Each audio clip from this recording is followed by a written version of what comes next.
A ABCD is a cyclic quadrilateral. Side AB and DC when produced meet at E, and side BC and AD when produced at meet at F. If angle BFA is equal to 60 degree and angle AED is equal to 30 degree, then measure of ABC is।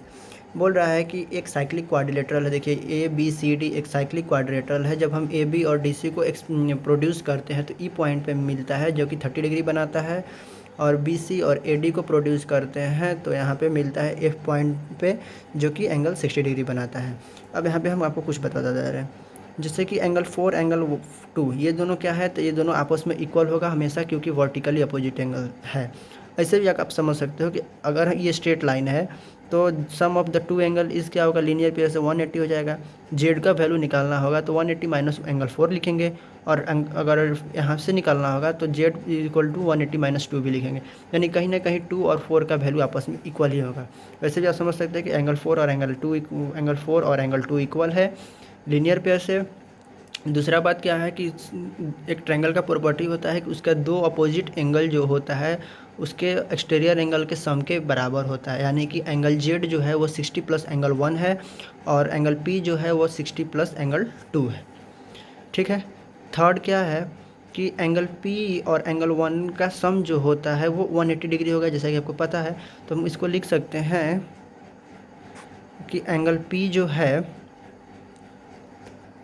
हम इसको लिख सकते हैं angle P जो है 180 minus 1 के बराबर है।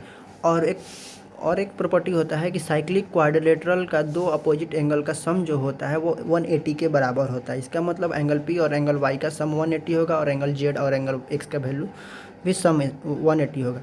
तो यहाँ से देखिए angle P is equal to 180 minus angle Y लिख देंगे सकते हैं। तो यहाँ पे एक बात तो आपको कुछ ना कुछ लग रहा है कि यहाँ पर angle P equal to 180 minus angle 1 लिख रहे हैं, और P equal to 180 minus angle Y लिख रहे हैं। तो कहीं ना कहीं एंगल वाई और एंगल 1 का वैल्यू आपस में सेम है। ये भी कुछ कॉन्सेप्ट है इस पर जो यूज़ होगा। अब यहाँ से बात करते हैं एंगल 2 और एंगल 4 जो है वो आपस में इक्वल है वर्टिकली अपोजिट एंगल पे, ऑलरेडी बता चुके हैं। एंगल जेड जो है वो इक्वल है एंगल 60 और एंगल 1 के इक्वल है। External angle is greater than the opposite sum of the opposite of the two angle. External angle जो होता है वो हमेशा अपोजिट दो एंगल के सम के इक्वल होता है। ठीक है। External angle is greater, external angle greater होता है sum of the two opposite angle. उसके बाद angle P equal to angle 2 plus 60, ये भी बता चुके हैं। एक मिनट, यहाँ पे ग्रेटर यहाँ पे इक्वल होगा। ठीक है। तो अब उसके बाद angle y plus angle p equal to 180। Angle y plus angle p जो है वो 180 के इक्वल है। तो यहाँ से angle p equal to 180 minus angle y, और z equal to 180 minus x। तो और यहाँ से लिख सकते हैं कि एंगल p जो है 180 माइनस 1 भी है, और z equal to 180 minus angle 2 भी है इस केस में। और ये दोनों केस में हम लिख दिए, इसको 1 2 3 4 मान लेते हैं।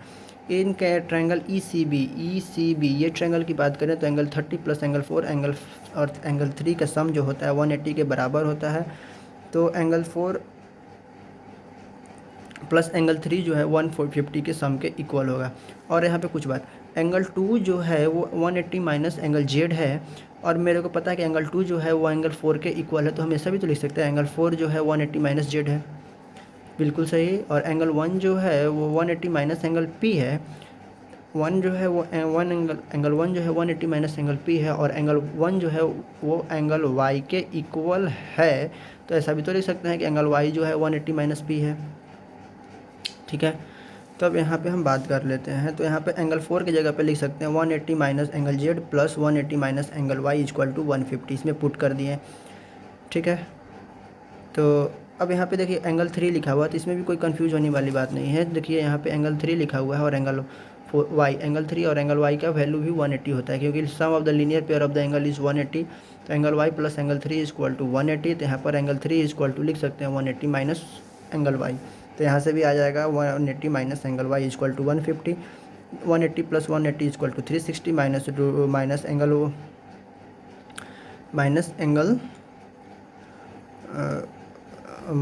Angle Z minus angle Y is equal to 150।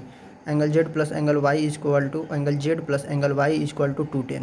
यहाँ से आ जाएगा in triangle F D C, ये ट्रायंगल में एफ डी सी में angle 60 plus angle 2 plus angle 1, इसका सम जो होगा 180 के बराबर होगा। यहाँ पर एंगल 1 प्लस एंगल 2 का वैल्यू 180 के इक्वल है। एंगल 1 जो है वो एंगल वाई के इक्वल है, और एंगल 2 जो है वो एंगल 4 के भी इक्वल है, जैसा कि आपको पता है। तो यहाँ पर 180 minus angle P plus 180 minus angle Z equal to 180 होगा, ठीक है। क्योंकि देखिए angle 2 equal to 180 minus Z लिखा हुआ है और angle 1 equal to 180 minus angle P लिखा हुआ है, तो वह ये हो जाएगा 120, और 360 में से 120 को माइनस किया 240, angle P plus angle Z equal to 240, ठीक है। अब यहाँ पर हम आ जाते हैं,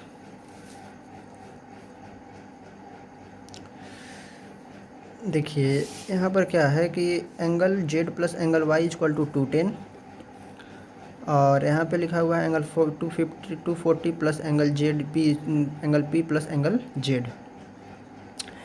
तो यहाँ पे हम लिख सकते हैं 250 equal to 180 minus angle 1 plus angle Z, 180 minus 250 equal to 180 minus angle 1।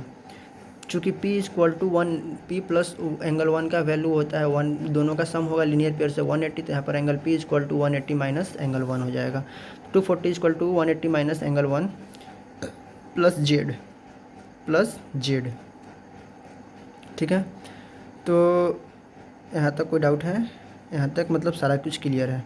तो यहाँ से मेरा क्या आ जाएगा कि जेड का जो वैल्यू आ जाएगा वो 240 माइनस 60 हो जाएगा, आपको 240 माइनस 180 हो जाएगा 60 प्लस एंगल 1, यानी कि 60 plus angle 1, angle Z equal to 60 plus angle 1, और एंगल 1 किसके इक्वल है? तो एंगल 1 एंगल वाई के इक्वल है, तो यानी कि एंगल जेड इक्वल टू हो जाएगा 60 प्लस एंगल वाई।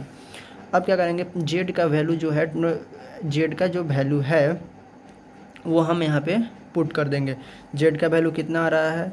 तो जेड का वैल्यू यहाँ पे देखिए एंगल जेड इक्वल टू 210 लिखा हुआ है, angle Z plus angle Y equal to 210, तो यहाँ पे लिख सकते हैं angle Z equal to 210 minus angle Y, तो यहाँ पे वही पुट कर दिया ये चीज़, angle Z equal to 210 minus angle Y, और ये जो है और यहाँ पे क्या लिखे हैं, angle Z equal to 60 minus Y.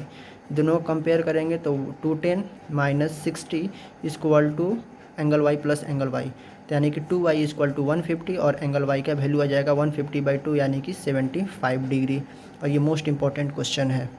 Thank you.